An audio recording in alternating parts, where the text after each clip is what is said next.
All right, everybody, welcome to Game 1 of Small Boat Navy versus Sharp Shooters.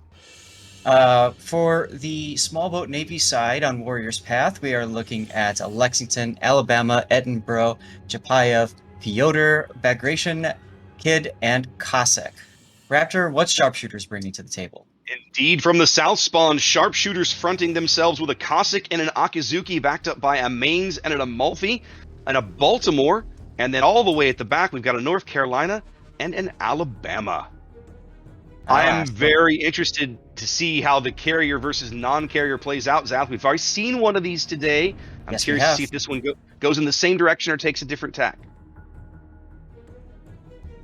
Will be indeed interesting, as it looks like Small Boat Navy is choosing to keep their two destroyers together. Their Kidd and their Cossack are heading towards A cap. They're keeping Obama and Bagration towards B as kind of looks like kind of a hold force. I really like the strategic deployment that SBN is taking here early, Zath. Cossack is one of the best cap contesting destroyers you can field at tier 8, right? She has incredibly low stealth, she has very, very good guns, and she has those little quick British smokes that are kind of almost work like get out of jail free cards if used in the right situations. Then they're backing her up with a Kidd, which is arguably one of the most survivable, best anti-aircraft destroyers at tier 8. Obviously, they didn't realize their opponents were not going to take a carrier, but having a Kidd and a Cossack pairing is really, really nasty. And then, of course, they've plugged two radars onto this flank in a Chapayev, and, well, I assume Ballistics' Edinburgh is radar. We'll find out, but I assume that it is. Right. In competitive modes, you typically would opt for radar in that. So we did just see, while you were talking about that, we saw a carrier strike come in on, I believe that was Das Viking's Akizuki. You guys were able to see the impact of the rocket mechanic change. Viking pretty much just, I think, lazily listed to the left, and he was fine. Or lack of impact, you mean? Pretty much there was no impact of those rockets, more or less. Yep. Now, there's the Bagration firing off. I wanted to talk about that. She's got 180mm guns with pretty good AP characteristics, also a heal. So those are the main reasons you bring a Bagration. I like the idea of setting it up as a kiting cruiser, as somebody that says, if you want this cap, you have to come through me. I agree. And one of the other things one of the most underrated aspects of Bagration that a lot of people forget about is she has an incredibly potent AA suite for tier 8. When you dig into the numbers of that suite, she does get defensive fire. You can really do a lot of good things with her AA suite if you position it correctly. Right. Unfortunately, that doesn't matter in this game, but hey. It doesn't matter in this game, but they didn't know that, right? The team's ready up line. They didn't know the opposing team wasn't going to take a carrier. These guys probably came loaded for bear to deal with planes, and now they don't have to. So a bit of a change there. We're seeing the Cossack Kidd pairing picking up A early as they're rotating the Kidd over towards the 2 line to provide some smoke for Ballistics' Edinburgh. As even Aragorn's Cossack has backed out of the cap, they're putting a lot of fire down on Aldari's Baltimore, trying to push him back. And BC Boy's Chapayev, also the recipient of quite a bit of fire on the north end of the A cap. Chapayev, of course, not the sturdiest tier 8 cruiser. That's correct, and you can see he's coming under, so Maple Chan's mines, we got a brilliant shot of that coming up right now. Just going to continue pounding. So it just comes down to which cruiser is going to lose in this fight first, right? Is it going to be the Baltimore or is it going to be the Chapayev? Well, I think it's going to come down to vision, right? In the sense of they can still see Beastie as long as they can continue to see the Chapayev. It's obvious the mines is going to keep putting shots into him, and Aldari's hull is just better fixed for it. Alabama shots coming in, and there it was. Oh, there brilliant. It was. What a hit. A cross map shot from the Alabama at just under 20 kilometers. You're seeing the impact there of taking the Alabama versus the Massachusetts. That is a shot that is literally out of the Massachusetts' range. We saw that. We just saw that replay hit. Boom. Yep. I love hitting cruisers in that spot when I play clan battles. Indeed. Now, Aldari's Baltimore on the south end of the cap for sharpshooters. I mean, he's alive, but it's a very narrow thing. He's only got about 6,000 HP down there. They probably got to find a way to pull him out and get him some better cover.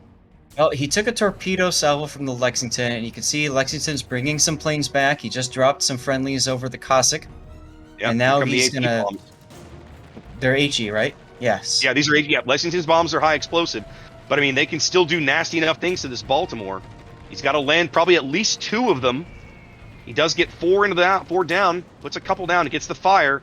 That fire will probably end Aldari's game. We'll see if he can manage it. Yep. Nope, the Edinburgh takes care of it before that. Very nice. 5.5 minutes Carolina. Go ahead. North Carolina pushed up a little bit to try to provide some anti-air support, but it was too little, too late, and now he might be the surrounded one. Maybe. I like this North Carolina position though, Zath. Right? You know, we're 6 minutes into this game, and you know, Small Boat Navy has a cap lead. Both teams down a ship, but it still feels like the double battleship is still very viable at the moment, especially the way that CEO is kind of pushing in here. Absolutely. So Ballistics just got whacked a bit by Seaoten's North Carolina, but his North Carolina got whacked by the Alabama Spades. Yeah. So like that's what I was talking about. Like that's a somewhat precarious position because he's forced to give a lot of side here in order to try to make something happen. And we just saw that HE bomb strike just terrorized that deck. I don't know what else to say about that. Now that was like 10 or 12,000 hit from the Lexington HE bombs there. Now they're rotating Das Viking over. I think they're going to try and smoke up Seaoten here in the cap, and just hopefully try to keep him on the board. That's what I think. No, I'm not sure what Das is doing actually. That's what I'd be doing in their shoes. The only problem with that, of course, is then he's going through a torpedo lane that's between the Cossack and the North Carolina. And torpedoes are going to go by before he gets there, but I don't think it's going to matter. I think the Seaoten's going to go out before that happens. He's Absolutely. Going to burn down. He does get the Edinburgh. What a shot! Trade. It is a trade.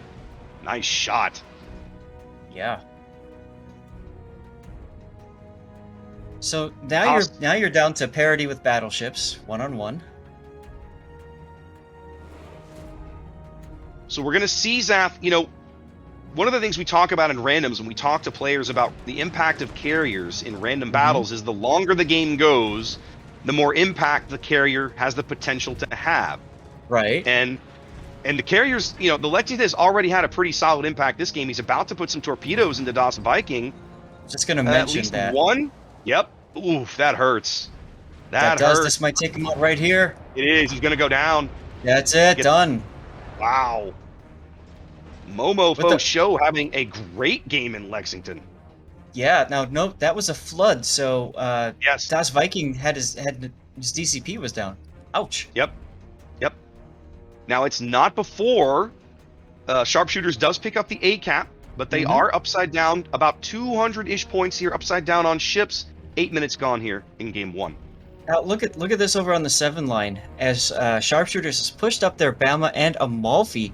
I don't like the Amalfi spot right there. The Bama makes sense. I'd like to see the Amalfi maybe middle or someplace where it's not just going to get hammered. He's forced to sit there because of the Bama's position. He's got to hide behind that island. Yeah, but Flatulent Fox is really low. Yeah, they've turned Spades' Alabama back around. He's going to go defend B. As now the Kid Cossack pair is trying to break back into the A-cap against BB Marine's lone Cossack on the backside of this island on the other side of A. He does have help nearby in the form of Maple Chan's mines, but it's going to be really interesting to see if he can spot and live long enough for this to matter. There goes the mines and guns popping off. Oh, big hit there on Marine from the carrier. Huge hit on Marine. He's trying to duck into the Aki smoke that's literally evaporating in front of him, Zap. He's going out. They're going to get him. Yeah. He's here going to pop his own smoke, but it's too late. Too late. There it goes. Oh, goodness. Now, meanwhile, on the other side of things, the Amalfi took a decent chunk from the Alabama and is now within. I mean, he's just sitting there bow on. He's in trouble. I'm surprised he hasn't made Inky yet to try to run away. Yeah, I was gonna say his bow armor can't handle 16-inch shells. That's not a long-term engagement he's got to be excited about. No. And it looked like he's also firing AP, and it's hitting the belt instead of the superstructure at that. Halfway mark of the match, and Sharpshooters is on the back foot for sure, down 2 ships, trying to find a way to stay in this game. Maple Chan's mines looks like he's gonna get into the A cap over here on the 3 line. He's got Yep. 2 destroyers in front of him. Hopefully he has Hydro? I don't know. Hipper Hull's AA is good enough. I could see them making a case for defensive fire. Looks like he's going to wander into one of these torpedoes. Yeah, I'm not seeing any hydro pings coming out from the ship. I'm not seeing it either. He's going to take a torp midships. First damage of the game that he has taken. Yep. He's desperately trying to help his team kill that Alabama.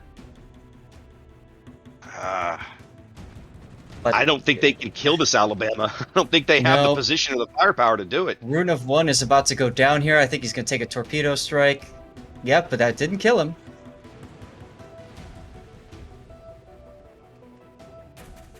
He does manage to survive. He gets his starboard torpedoes downrange on Spades' Alabama. He's going to take at least one of these, if not 2. Just the one. Just the one. Of course, South Dakota class has pretty good torpedo belt protection. Indeed. As Rune of now is now exposed, his Inky has expired. Well, that should be his death here momentarily. Yeah, we're about to watch the kill shot. Yep. Must be the rocket's going to get him. Yep. There it is. Wow. We're watching a lesson in why teams take a carrier in this format, because you just can't. A battleship is as powerful and as power projection as a battleship is. Nothing can that power projection of a carrier, right? That tactical and strategic flexibility of being able to be where you want to be on the board, not where your ship hull has pushed you, is unmatched. Absolutely unmatched. There it is. A well-played game by both teams, but game 1 does go to SBN here on Warriors Path, as we'll be going on to game 2 in a moment. That'll be on to Sleeping Giant. Now, let's talk for a minute, Zath, as we kind of look at some replay footage of this game. I want to throw this. Put yourself in the sharpshooters locker room right now. Okay. Do you take a carrier in game 2? Straight up. Yes. Yes or no? Yes. Yes. Okay. I mean, I don't. Unfortunately, with Tier 8, I think it's too difficult. We've seen teams try to take a non-carrier 2 battleship and be aggressive and put, and it's not materializing. I think the ships are too slow. The maps may be too big to make that kind of strategy work. Okay.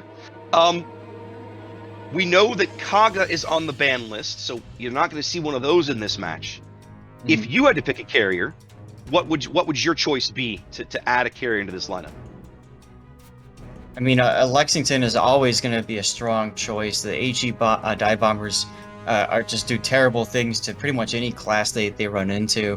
The rockets are okay. The torpedoes are fantastic, and of course, when you put Ovechkin in, you get the extra heal or extra survivability expert perk. So I would definitely probably go with the Lexington. You could make an argument for Enterprise, but I think Lexington is far better at this point. Indeed. Okay. All right. Well, we'll see if Sharpshooters agrees with us, Zath. For the moment, let's head back to the studio.